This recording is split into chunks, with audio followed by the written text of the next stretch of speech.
성경 한 구절 읽어보겠습니다. 이에 비유로 이르시되 무화과 나무와 모든 나무를 보라.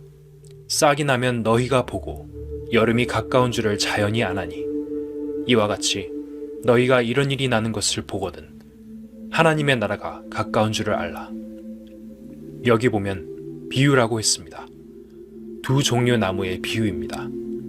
하나는 무화과 나무이고 또 다른 하나는 모든 나무입니다. 싹이 나면 너희가 보고 여름이 가까운 줄을 자연히 아나니 라고 했습니다.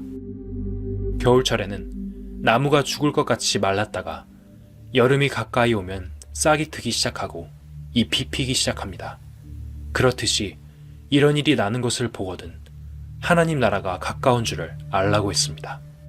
무화과 나무는 이스라엘 민족을 말하는 것입니다. 이스라엘의 상징은 무화과 나무입니다. 이 세상 나라마다 상징하는 나무가 있습니다. 대한민국은 무궁화이고 이스라엘은 무화과 나무입니다. 우리도 과거 일제 36년 동안 나라를 잃어버렸습니다.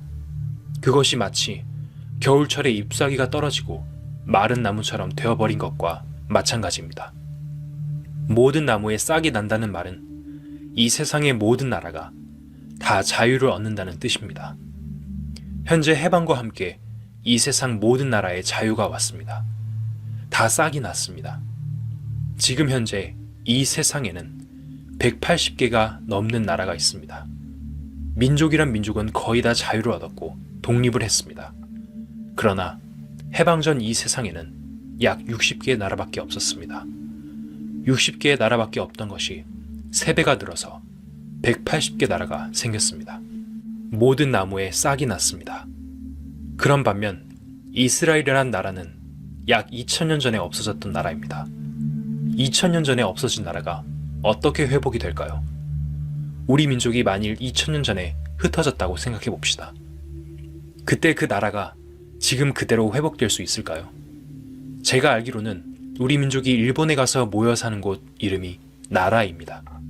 그 나라라는 이름은 우리 민족이 거기에 가서 살면서 우리나라를 생각하면서 붙였는데 나중에 지명이 되었어요. 지금도 우리의 문화가 거기에 남아있다고 합니다. 그렇지만 그들은 우리 조국에 돌아오지 않습니다. 우리 민족은 임진왜란 때 저 멀리 이탈리아까지 팔려갔습니다. 그들의 후손은 이제 이탈리아 사람이 되어 있습니다. 그들은 지금도 조국에 돌아오지 않습니다. 이렇듯 만약 우리 민족이 2000년 전에 흩어졌다면 돌아올 가능성은 없습니다. 제가 가끔 미국에 가면 한국인 2세나 3세를 봅니다. 3세는 말할 것도 없고 2세만 하더라도 우리말을 잘 모릅니다. 어린아이 때 갔다든지 거기서 태어났으면 자라서 영어만 하지 우리말을 모릅니다. 제가 아는 사람에게는 우리말을 가르치라고 자주 권합니다. 말 속에는 영과 혼이 있기 때문에 말을 잃어버리면 그것들을 잃어버린 것과 마찬가지입니다. 말을 잃어버리면 한국의 사상, 정신 자체를 다 잃어버리는 거예요. 그렇기 때문에 말을 배워야 한다고 자꾸 이야기합니다만 미국에 사는 우리 한국 사람들이 2000년이 지나서 한국이 조국이다 하면서 돌아오겠습니까? 어림도 없습니다. 그런데 이스라엘 민족은 뭔가 다릅니다. 2000년이 지났는데도 이상하게 다른 민족과 합류되지 않고 살다가 고국으로 돌아오기 시작하는 것입니다. 이스라엘 민족이 자기 땅으로 돌아오는 역사는 제가 어떤 책을 읽어 알고 있습니다만 시온으로 돌아가자는 시오니즘 운동이 상당히 오래전부터 전개되었습니다. 시오니즘 운동은 테오도르 헤르츠리라는 학자가 일으켰는데 그 후에 이스라엘 민족이 조금씩 자기 땅으로 돌아가더니 지금은 대거 돌아가서 그 땅을 점령해버렸습니다. 이러한 힘이 어디서 나왔을까요? 바로 성경에 예수님이 말씀하신 것과 같이 무화과 나무에 싹이 난다는 예언의 말씀이 그대로 일어난 사건인 것입니다. 누가복음 21장을 다시 한 번 더 읽어보겠습니다. 이에 비유로 이르시되 무화과 나무와 모든 나무를 보라. 싹이 나면 너희가 보고 여름이 가까운 줄을 자연히 아나니 이와 같이 너희가 이런 일이 나는 것을 보거든 하나님의 나라가 가까운 줄을 알라. 자, 이제 여러분 눈에 환하게 보일 것입니다. 왜 지금 세상에서 이스라엘이라는 나라가 그렇게 말썽이 많을까요? 그 나라는 1948년에 독립했습니다. 유엔에 가입까지 했습니다. 그런데 왜 그 나라에 대해 그렇게 말이 많을까? 성경 속에 기록되어 있는 선민이기 때문에 그렇습니다. 그 민족으로 말미암아 세계 역사가 흘러가고 모든 일들이 이루어져 가고 있는 것입니다. 이게 도대체 무슨 말일까요? 이스라엘 민족의 복구, 이스라엘 민족이 회복된다는 것은 바로 이 세상이 끝나가고 하나님의 나라가 가까웠다는 증거입니다.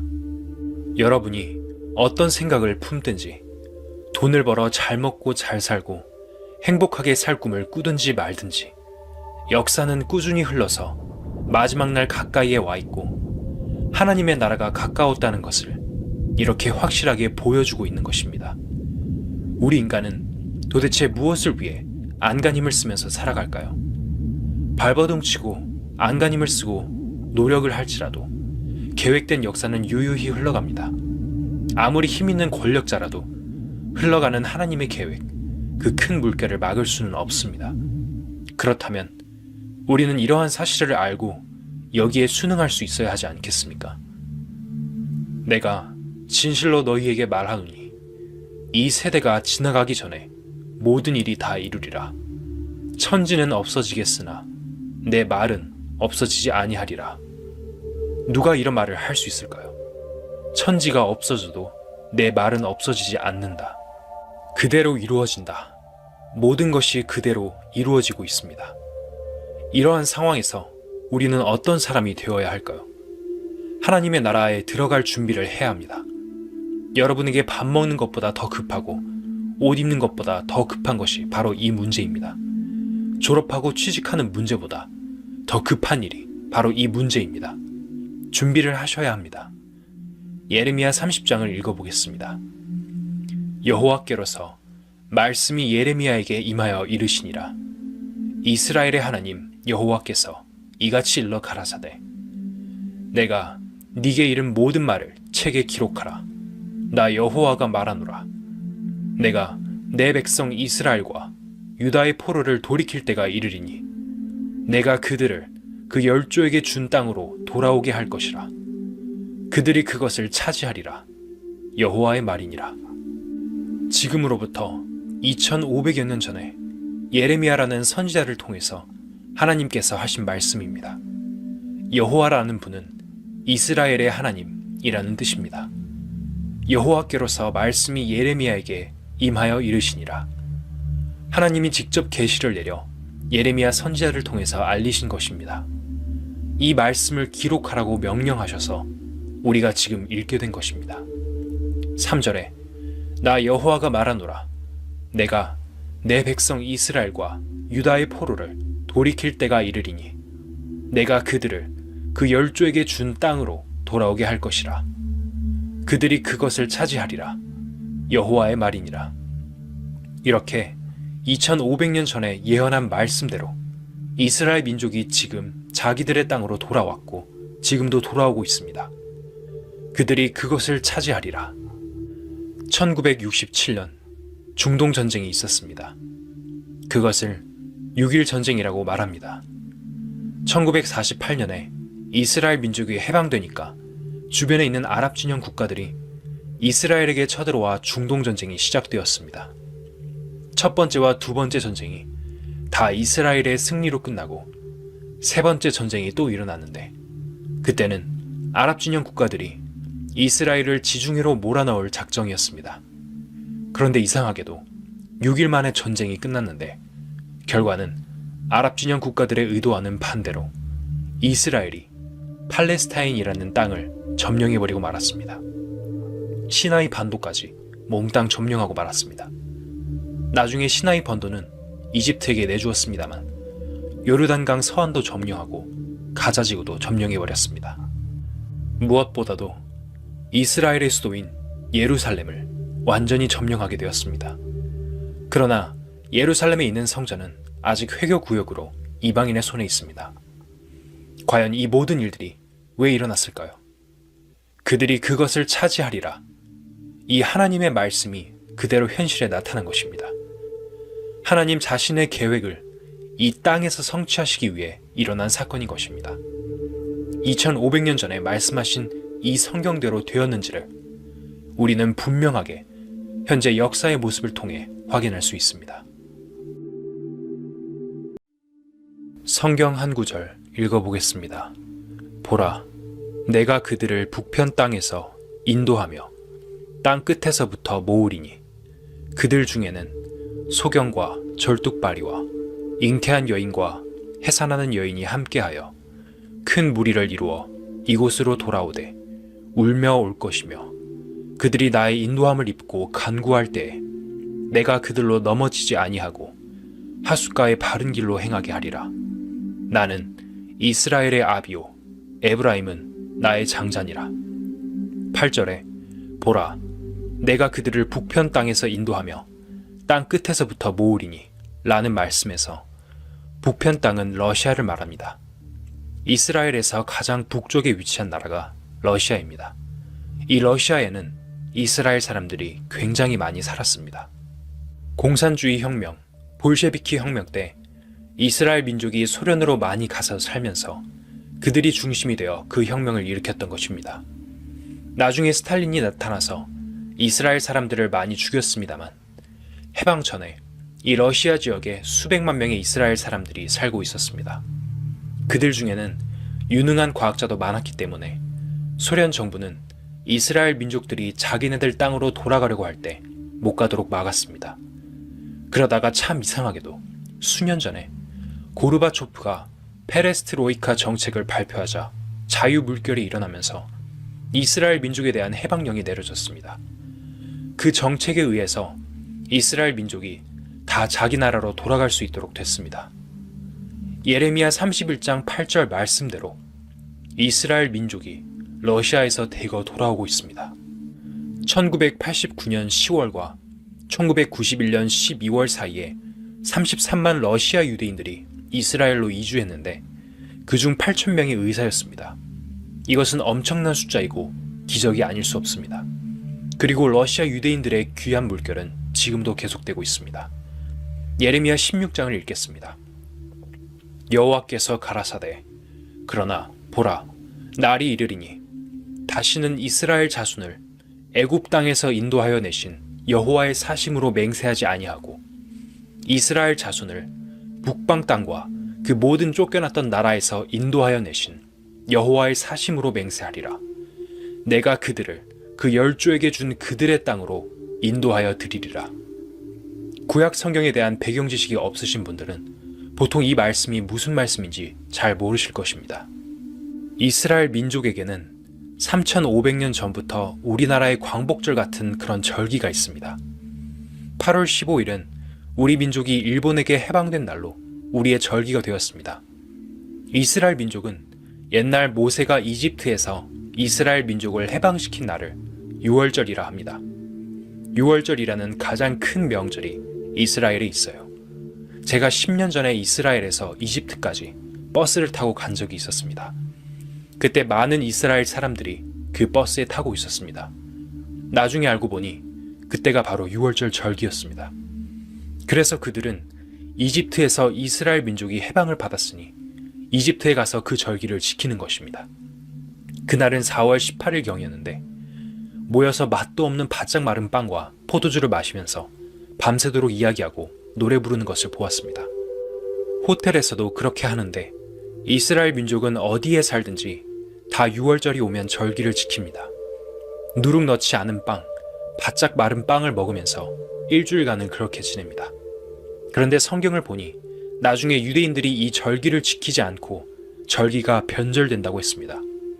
여호와께서 가라사대 그러나 보라 날이 이르니 다시는 이스라엘 자손을 애굽 땅에서 인도하여 내신 여호와의 사심으로 맹세하지 아니하고 이스라엘 자손을 북방 땅과 그 모든 쫓겨났던 나라에서 인도하여 내신 여호와의 사심으로 맹세하리라. 맹세한다는 말은 절기를 지킨다는 뜻입니다. 제가 몇 년 전에 독일에 갔습니다. 독일에 가서 집회를 했는데 그때 우리가 평소에 좀 알고 성경 이야기도 같이 하는 독일 사람 한 분을 초청했어요. 그리고 그분에게 성경 이야기를 해주었습니다.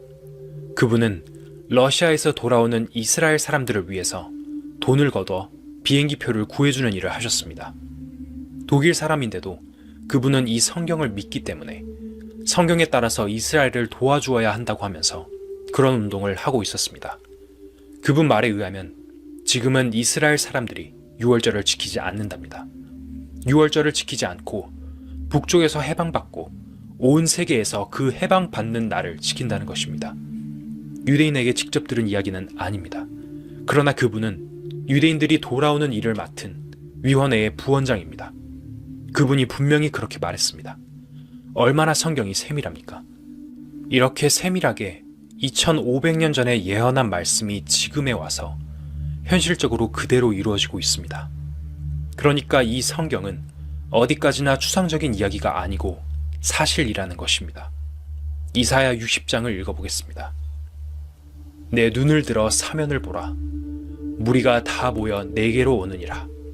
네 아들들은 원방에서 오겠고 네 딸들은 안기워 올 것이라.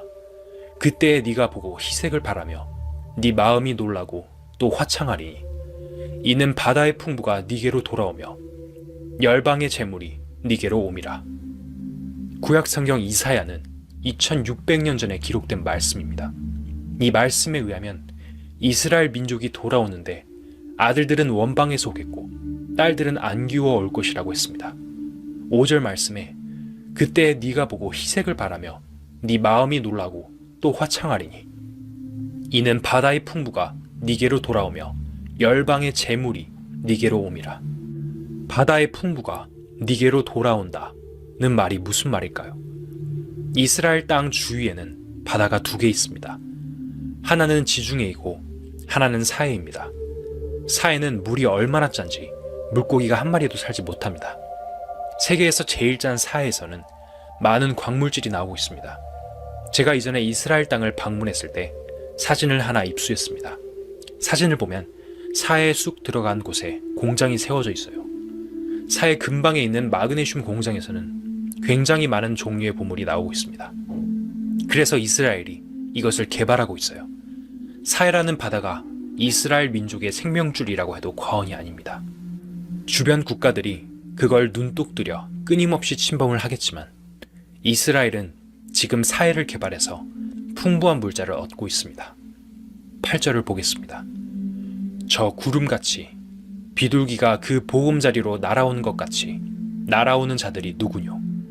이 말씀은 2600년 전에 기록됐습니다. 2600년 전에 어떤 사람이 날아간다 하면 완전히 미친 사람 취급을 받았을 것입니다. 지금부터 약 100년 전만 하더라도 사람이 날아다닌다고 하면 믿지 않았습니다. 비행기가 1917년경에 생겼습니다. 2600년 전에 하신 말씀 속에 저 구름같이 비둘기가 그 보금자리로 날아오는 것 같이 날아오는 자들이라고 했습니다. 그들은 이스라엘 민족입니다. 그들이 온 세계에서 돌아오는데 날아온다고 되어 있어요. 지금 조금씩 육로가 트이고 있습니다만 이스라엘은 3면이 전부 적국이고 한쪽이 바다입니다. 이스라엘로 들어가는 길이 없습니다. 여러분 중에서 1980년대에 이스라엘이 에티오피아의 검은 유대인들을 구출하기 위해 모세 작전을 폈던 것을 아실지 모르겠습니다. 그리고 1991년에는 솔로몬 작전을 폈는데 이 두 작전을 통해서 2만 5천 명의 에티오피아 유대인을 구출해서 이스라엘 땅으로 안전하게 이주시켰습니다. 당시 신문에는 검은 유대인들이 기내에서 이스라엘 의사들의 진찰을 받는 모습, 서로 포옹하며 트랩을 내려오는 모습을 담은 사진들이 흔하게 실렸습니다. 이렇게 해서 거의 모든 에티오피아 유대인들이 자신들의 고토인 이스라엘을 향해 비행기로 날아왔습니다. 저도 이스라엘에 처음 갈 때 그리스에서 비행기를 타고 들어갔습니다. 그리고 이스라엘로 들어간 사람들 또한 전부 비행기로 자기 나라로 돌아갑니다. 이러한 내용을 거의 2600년 전에 사람의 상식으로 쓸 수 있을까요? 성경은 천지를 창조하신 하나님의 말씀입니다. 그렇기 때문에 어디까지나 이 말씀은 사실이고 과거와 현재 그리고 미래를 담은 역사 그 자체입니다. 유대인들이 하나님의 말씀을 거역한 결과로 이스라엘 땅이 완전히 사막으로 변하기 전에 과거 이스라엘 땅은 그 어느 땅보다 비옥했습니다. 하나님이 세운 선지자 모세를 통해 애굽에서 해방되어 가나안 땅으로 들어간 이스라엘 민족은 농사를 잘 지었습니다. 그러나 이스라엘 민족이 하나님의 말씀을 불순종한 결과로 4가지 벌을 받게 되었고, 그 땅에서 쫓겨난 후 그 비옥했던 땅이 완전히 황무지로 변했습니다. 그런데 나중에 이스라엘 민족이 하나님의 말씀대로 그 땅으로 다시 돌아가기 시작하니까 사막이었던 그들의 고토가 다시 옥토로 변한다는 내용이 에스겔에 기록되어 있습니다. 인자야, 너는 이스라엘 산들에게 예언하여 이르기를, 이스라엘 산들아, 여호와의 말씀을 들으라. 주 여호와의 말씀에 대적이 내게 대하여 말하기를, 하하, 옛적 높은 곳이 우리의 기업이 되었도다 하였느니라. 그러므로 너는 예언하여 이르기를, 주 여호와의 말씀에 그들이 너희를 황무케 하고 너희 사방을 삼켜서 너희로 남은 이방인의 기업이 되게 하여 사람의 말거리와 백성의 비방거리가 되게 하였도다. 이스라엘에는 산이 많습니다. 산들에게 말하기를, 이스라엘 민족이 떠나고 난 후에 이방 사람이 여기 들어와 살면서 과거에 비옥하고 곡식이 잘 되던 그 윤택한 땅이 완전히 황무지가 되어 비방거리가 되고 욕거리가 됐다고 말합니다. 계속해서 에스겔 36장을 읽어보겠습니다. 그러므로 주 여호와의 말씀에 내가 맹세하였은즉 너희 사면에 있는 이방인이 자기 수욕을 정령당하리라.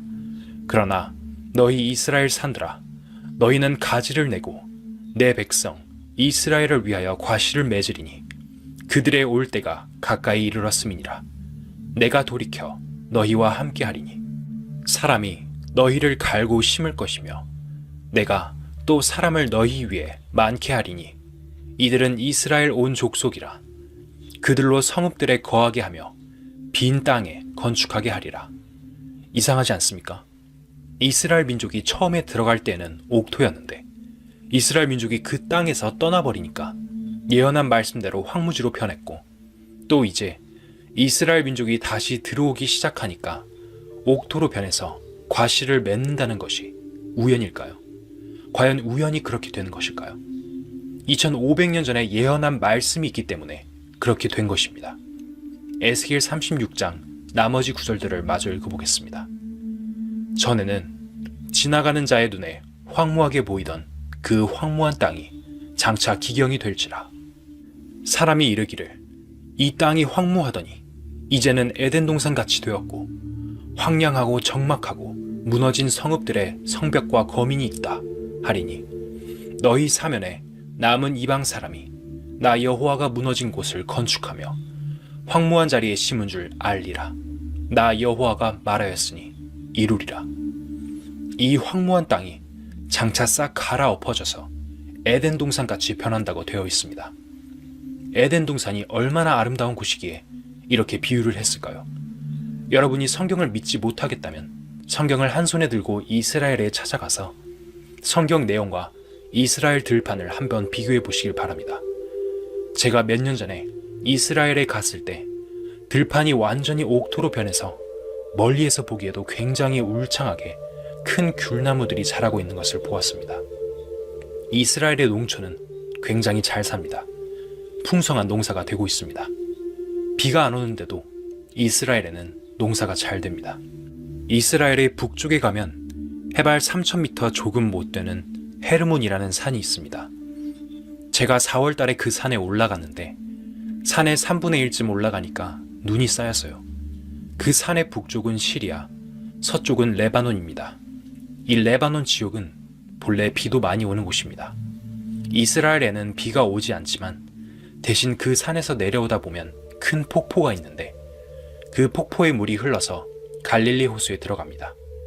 갈릴리 호수는 민물 호수입니다. 이스라엘은 그 높은 지대에 있는 물을 큰 파이프로 연결해서 전국의 스프링클러 시설을 만들었습니다.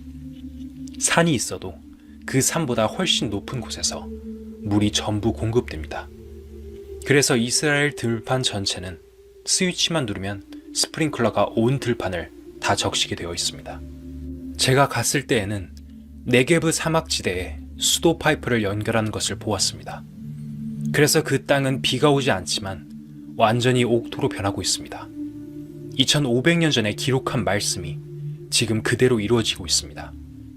하나님이 말씀하셨기 때문에 이루어지는 이 역사의 현장을 우리는 눈으로 직접 볼 수 있습니다. 그래서 이 성경은 거짓말이 아니라 사실 그 자체인 것입니다. 성경은 추상적으로 써놓은 문학 작품이나 철학서나 도덕서가 아닙니다.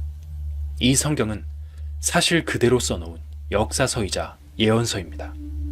성경은 바로 인류 역사와 병행하고 있는 거예요.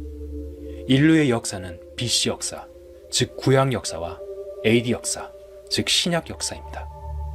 신구약 성경이 인류 역사의 내용을 그대로 그려놓은 거예요. 과거는 역사고 미래는 예언인 이것은 분명히 하나님의 계획 속에 쓰여졌고 역사도 그대로 이루어져 가는 것입니다. 여러분, 이 인류의 역사가 우연히 흘러가는 걸까요? 절대로 우연이 아닙니다. 역사 전체가 세밀하게 하나님의 계획 속에서 흐르고 있습니다. 하나님의 철저한 계획에 의해서 흐르는 이 역사가 왜 이렇게 고통스럽고 어려우냐고 생각하시겠지만 그것은 사탄 때문에 그렇습니다. 사탄을 영원히 멸망시키기 위해서 이러한 역사의 과정을 거치는 것입니다.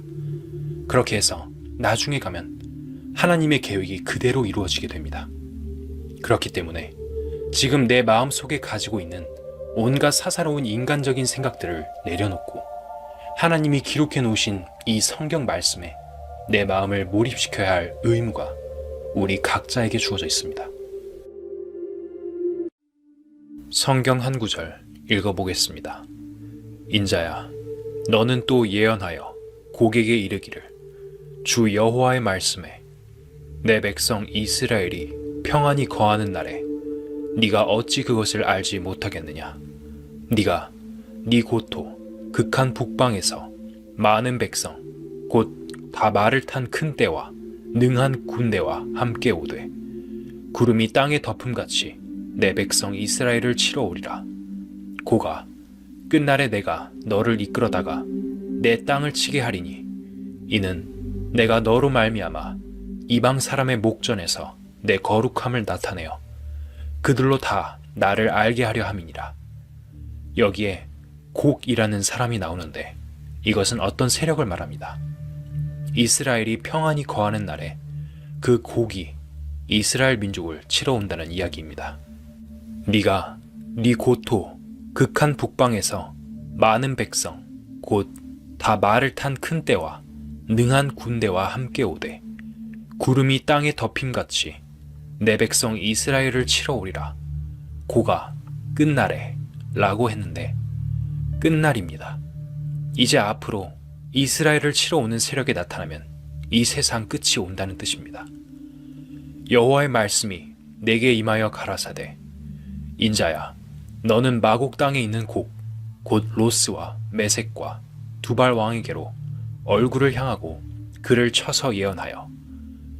제가 옛날 지도를 하나 가지고 있습니다. 미국에 갔더니 어떤 분이 이 지도를 하나 전해주었습니다.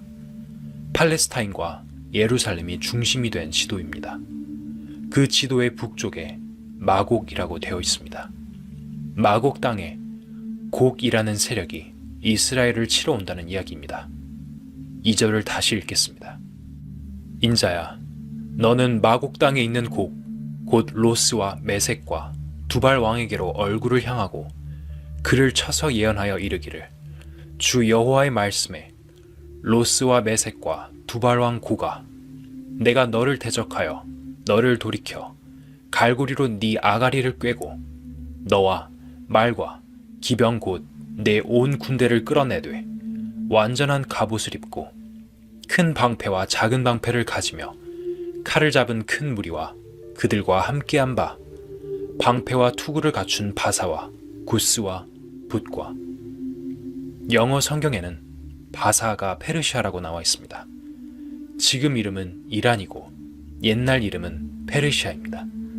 어떤 성경에는 직접적으로 구스가 에티오피아라고 나와 있고 붓은 리비아로 나와 있습니다. 고멜 자그마치 약 2000년 만에 지금 이스라엘 나라가 회복되고 있는 이유는 이 세상을 심판하는 기지를 삼기 위해서입니다. 앞으로 7년 환난의 기간 동안에 큰 전쟁이 계속 일어나는데 그때는 온 세계 젊은이들이 다 이스라엘 땅에서 심판을 받습니다. 그러니까 이스라엘 민족이 복구되고 있는 것은 끝날이 가까웠다는 뜻이고 심판이 가까웠다는 뜻입니다. 너는 스스로 예비하되 너와 네게 모인 무리들이 다 스스로 예비하고 너는 그들의 대장이 될지어다. 여러 날 후에 곧 말년에 네가 명령을 받고 그 땅 곧 오래 황무하였던 이스라엘 산에 이르리니 그 땅 백성은 칼을 벗어나서 열국에서부터 모여 들어오며 이방에서부터 나와서 다 평안히 거하는 중이라. 네가 올라오되 너와 네 모든 때와 너와 함께한 많은 백성이 광풍같이 이르고 구름같이 땅을 덮으리라. 나 주 여호와가 말하노라. 그날에 네 마음에서 여러 가지 생각이 나서 악한 꾀를 내어 말하기를 내가 평원의 고을들로 올라가리라. 성벽도 없고 문이나 빗장이 없어도 염려 없이 다 평안히 거하는 백성에게 나아가서 물건을 겁탈하며 노략하리라. 이스라엘의 북쪽 세력인 곡과 그 동맹국들이 이스라엘을 공격하는 이유는 물건을 노략하려는 경제 문제 때문입니다. 지금 온 세계가 경제 전쟁을 하고 있습니다. 어느 나라나 경제적으로 자리를 잡지 못하면 살아남을 길이 없는 것입니다. 미국을 잡고 흔드는 세력들은 유대인들인데 미국에 있는 많은 재산이 유대인의 것입니다. 이 경제 문제 때문에 이스라엘을 점령하려고 할 때 여러 나라가 함께 가게 되는 것입니다. 곡을 비롯한 동맹국 세력의 목적은 경제이지만 결국 그것은 하나님의 계획인 것입니다. 자, 그러면 그 결과가 어떻게 되는지 한번 보겠습니다. 그러므로 곡과 동맹국의 군인들이 다 이스라엘 산에서 멸망하는 것입니다. 그것이 하나님의 심판입니다. 이스라엘 땅에 불러 모아 심판하는 것이 하나님의 계획입니다. 네가 빈들에서 엎드러지리라. 이는 내가 말하였음이니라. 나 주 여호와의 말이니라. 내가 또 불을 마곡과 및 섬에 평안히 거하는 자에게 내리리니 그들이 나를 여호와인 줄 알리라. 여기서 마곡은 곡이라는 나라의 지명입니다. 불을 내린다는 것이 무엇일까요? 거기다 불을 내리는 것이 핵무기 아닐까요? 핵폭탄이 아니겠습니까? 불을 마곡과 및 섬에 평안히 거하는 나라에 내린다고 되어 있습니다. 그날에 내가 곡을 위하여 이스라엘 땅 곧 바다 동편 사람에 통행하는 골짜기를 매장지로 주리니 통행하던 것이 막힐 것이라. 사람이 거기서 곡과 그 모든 무리를 장사하고 그 이름을 하몬곡의 골짜기라 일컬으리라.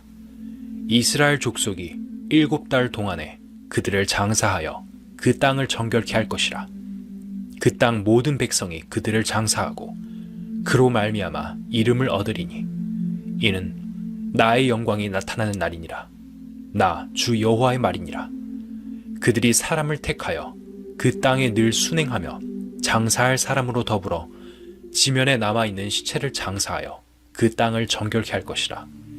7달 후에 그들이 살펴보되 순행하는 자가 그 땅으로 통행하다가 사람의 뼈를 보면 그 곁에 표를 세워 장사하는 자로 와서 하몬곡 골짜기에 장사하게 할 것이요 성의 이름도 하모나라 하리라.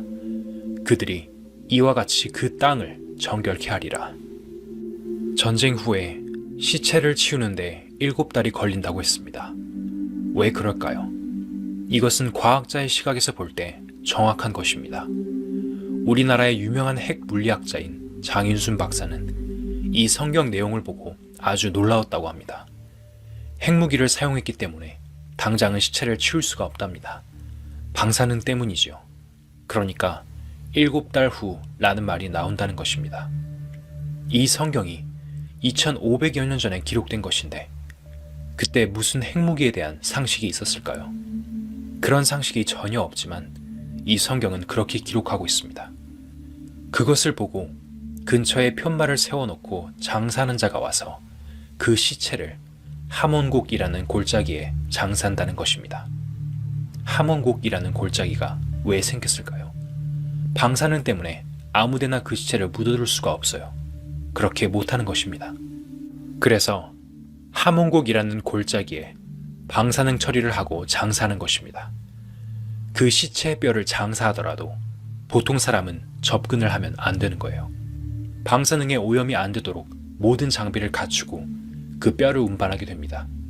이 말씀은 핵무기가 없던 옛날 같았으면 무슨 말인지 몰랐을 것입니다.